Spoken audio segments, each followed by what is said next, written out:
Hey everybody, my name is Tyler LaRocca with the Hollywood Times, and I am here with actress, singer, dancer, producer, just performing arts extraordinaire, Danielle Monet Truitt. Danielle, thank you so much for taking the time to chat with me today. Thanks for having me. It's gonna be awesome. Of course, we're gonna get to the big news within this video. Your one woman play that's going to take over theaters here in the next couple of weeks. But I do want Yes. I want to start by talking about you. Of course, starting with your point of inception. God, I can't even talk today. Your point of inception for finding love for the performing arts. When did that start for you? When did that love for just being expressive through art start for Miss Danielle? Well, I guess the first time I can remember was when I was about 7 years old. That's when I started being very interested in singing. My mom was a singer, and we always had a lot of music in our home. And I remember like singing Whitney Houston and Mariah Carey songs and loving Michael Jackson. Like when I was 5, like Michael Jackson was like my invisible friend, and I would eat breakfast in the morning and tell my mom to like make a bowl of cereal for Michael. So I've always been very much, into music and into the arts. And when I got a little older, probably I think sixth grade, I did my first play. I was Belle in Beauty and the Beast. We basically just like lip sync the the music from the soundtrack of Beauty and the Beast or whatever. So that was like my first experience with being in a play. But for me, it was more singing and like performing in talent shows and dancing. And I'm from South Sacramento. I was born and raised there, and when I grew up, we didn't have a lot of money, so I wasn't in like a lot of programs and stuff like that for the arts. But growing up in church, I really like honed my gift for singing, and then watching music videos and stuff like that. I would just kind of learn how to dance, and then it just kept going from there. When I got to high school, I finally took a theater class and was kind of introduced to theater in a more serious way. But I didn't really take it serious because I was a cheerleader and I played basketball and I was on the food court team. Like I had all this stuff going on. And so it wasn't until college that I took another theater class, and my professor, really encouraged me to pursue, acting. She said I had a natural gift, and she asked me to audition for a play. And I did, and I got the lead, and I went through the whole process of, putting a play up, and it just really captured my heart, and I've loved acting, ever since, especially theater. So are you still, obviously based on what we're going to talk about today, are you more still loving theater over film and TV? Is it starting to equalize a little bit?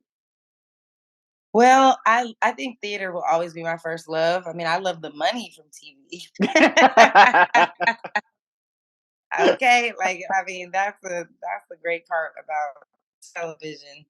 Um, but television is still fun. It's definitely a different medium. But I do feel like theater is the goat of like performing arts. There's nothing like being on stage live and experiencing what it's like.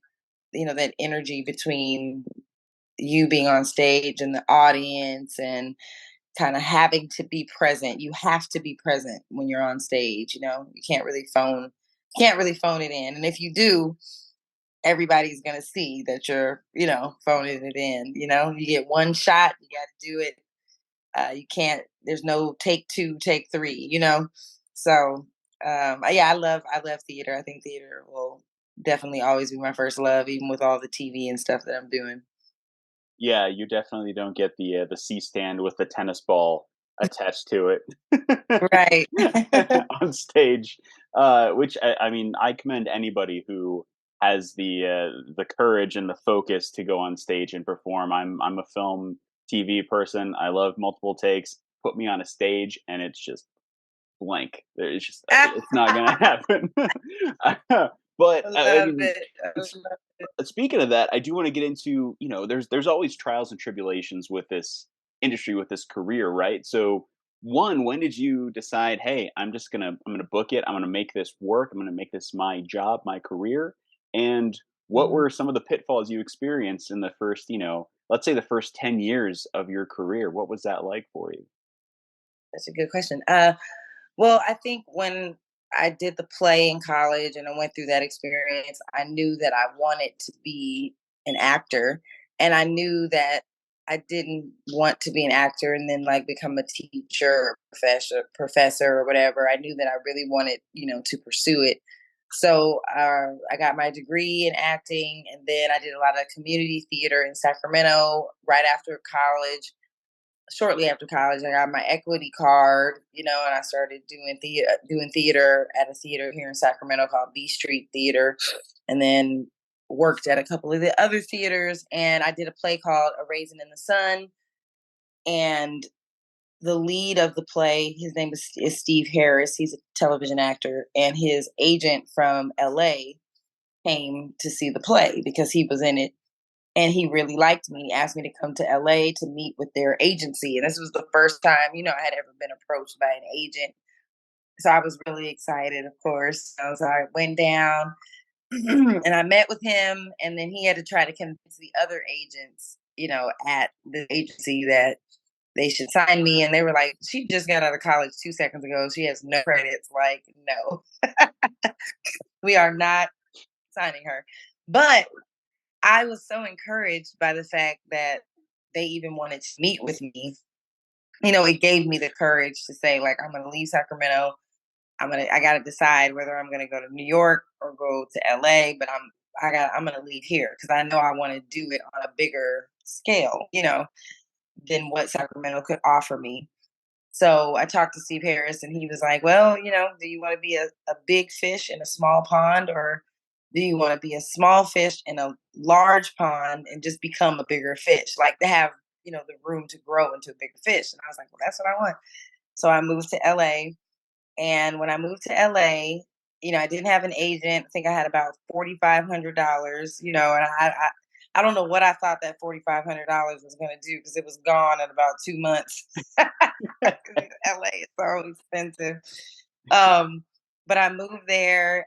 I got in touch with a family, one of my family members who was like extended family that had a small agency. So she started, putting me out there for commercials and stuff. And I booked a couple commercials, which was very helpful with me staying in LA.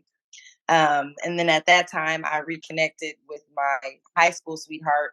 We got married like a year later. So I moved to LA for acting, and then I ended up getting married like a year later. And then 3 years later, we had our first child. So I'm trying to navigate being a mom and a wife and having a career. And I ended up joining this group called For the Record, and we would perform famous directors, the music from the soundtrack of famous directors' movies, and we would perform music and scenes and made it into like this theatrical experience in this bar.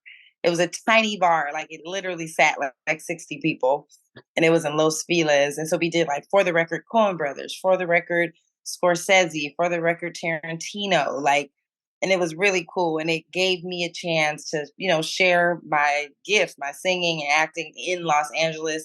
And it ended up garnering a lot of attention. So executives would come, other agents would come, um, and see what we were doing, And at the same time, I started working on my one woman show called 3BlackGirlBlues.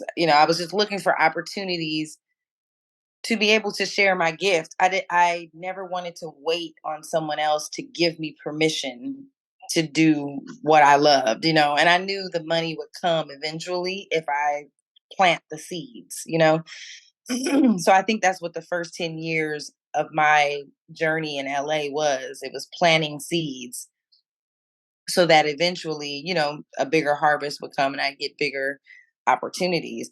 But at the same time, 3 years after I had my first son, I had my second son. So, within these 10 years, I'm still auditioning, I'm getting a little closer. And then once it was 10 years of me being in LA, that's when I booked my first lead role on a television show. Before that, I had booked a guest star on Super Fun Night, which was on ABC. And then I had booked a co-star on Mulaney, which was on Fox. Those were the only TV credits I had. So I was like, okay, slowly but surely, like, I'm getting more opportunities. Like I said, in the meantime, I would produce my play here and there. Um, and so I finally got an audition for this show called Rebel. It was on BET and it was produced by John Singleton. And I auditioned for the lead of the show. Never in a million years thought I was going to get it. Like, I was like, there's so many Black actresses that have been in the game longer than me. I'm sure they're going to give it to somebody that's more well known. But I went in, I auditioned. John Singleton loved me. It's literally one of the highlights of my career, like that audition experience. Just the way that he understood who I was and like what I had to offer, and he really believed that I was the right person for that role. And when I left the audition, like I said, I didn't think I was going to get it, but I was like, well, this gives me hope at least. John Singleton is a legend, and he sees that I have some talent, so I'm going to take this with me into whatever I end up excuse me, into whatever I do end up getting. But I ended up getting that role like 3 or 4 months later. That's the other thing, the waiting game. Like, the way you have to wait, you never know. You think like, oh, 2, 3 weeks have passed. I guess I didn't get it. And then all of a sudden, 3 months later, they're like, that role you auditioned for 4 months ago, you got it. So I think in my 10 years, and during that time I did other plays. Like I did the West Coast premiere of The Mountaintop at San Diego Rep, and sometimes when you're in it, you think like you're not doing enough or enough is not coming, things aren't coming to you, or, why aren't you getting opportunities? But if you really look at your journey, you'll see that you are getting opportunities. Every single thing you do goes toward where you want to eventually be. And so when I got the lead role in Rebel, it didn't make me a superstar at all. What it did is it just took me to the next level. So now I get to audition again. Like, I didn't have to stop. I didn't get to stop auditioning. I got one season of that show. And now once that show was over, I got to audition for, you know, better things, better roles and bigger roles. And now I'm, where I'm at today. But there was a lot of ups and downs. There were times that I felt like, well, maybe I'm fooling myself. Maybe I made the wrong decision. Maybe I should have moved to New York instead of LA, and did the Broadway thing. Like, maybe I'm better suited for that. But one thing I never did, I didn't give up. Even in the times when I felt like I wanted to, I just kept believing that if I put the work in and believe in myself, that what I was desiring would come to pass. And it has. And after those 10 years, there was more devastation roles that I thought I was going to get. I thought Rebel was going to go on for more seasons than it did. That was devastating. I went through a little mini depression. It's just being an artist and going for those opportunities is hard because there's no roadmap. You don't know. People ask me all the time, how do I don't know. I don't even know how I'm here. I have no idea. You just got to put one foot in front of the other one and hope for the best. Yeah, yeah. Honestly, it's like showing somebody a roadmap of the United States from 1962 that's 2023. And they're like, "How do I?" I'm like, "I don't know, man. This is the only one I have. Like, that's mine." Uh, Exactly. so I do want to talk about your one woman show. When you started sitting down to write it, what drew you to pour your creativity into that space as a writer and as a creator? What happened there? So when I moved to LA, or right before I moved to LA, I actually saw a one man show, and it was fantastic. I don't remember the name of it, but I do remember the impact that it left on me. I thought he was fantastic. I thought it was remarkable how he played so many different characters, how into the play I was, and it was just him on the stage. And I had never done anything like that, but something in me was like, you can do that. you know. So when I got back to LA, like I said, I didn't have a job, I was just looking for ways to put myself out into the world. And so I called my friend Anthony Dewan, who helped me write Three Black Girl Blues. And I told him I wanted to do a one woman show. And I was like, can you help me? I don't really know how to write. Can you help me write this show? And so we started working on it together. He started sending me little vignettes, and a few years passed. We hadn't come up with exactly what it was going to be. I think about 3 years passed, maybe. And then he sent me what is now Three Black Girl Blues. And I think at the time I was pregnant with my first son, and I read about 5 pages of the play, and I was like, no. I was like, no, no, this is like what? Like the first character is very urban woman, very, we call ghetto, just, very foul language, the things that she's talking about. And I'm like, at that time I was taking myself so seriously as an actor. I'm like, I'm not gonna play that kind of role on stage, like, whatever. And so I didn't even finish reading the play, So I had my son, and he was about 2 months old at the time. And I'm like, okay, I gotta figure out how to get things with my career rolling again. And I heard the Lord say, read that play.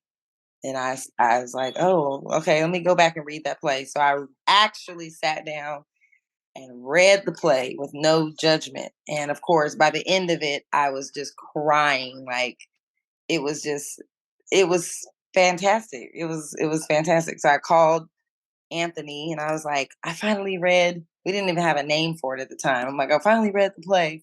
He's like, oh, you did? He's like, you never said anything, so I didn't. I was like, I know, I know. I was like, I want to put it up in a month. Like, I want to put this up in a month. So we workshopped it, me and him, for a month, made some rewrites here and there, and put it up in this warehouse. And I invited my friends. It was about 100 people that came, and I performed it for the first time. And that was the start of a very long journey, because now it's been about 13 years that I've been working on this play, and we've done some rewrites here and there.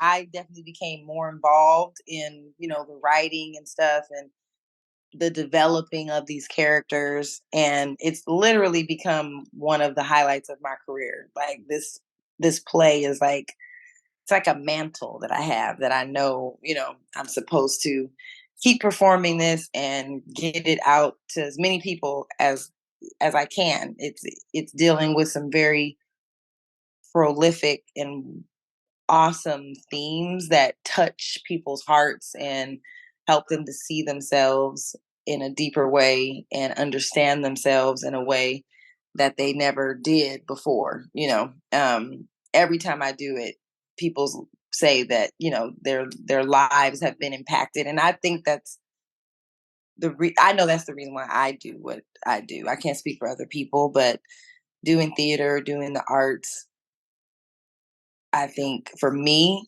it is something that I want to impact people's lives, because it's impacted my life very much. So, yeah, I think it started with me wanting an opportunity. It started with me really wanting to know more about myself. I didn't know that at the time, but the longer that I worked on it, I realized, like, oh, I was in a place in my life at that time. I just didn't know who I was.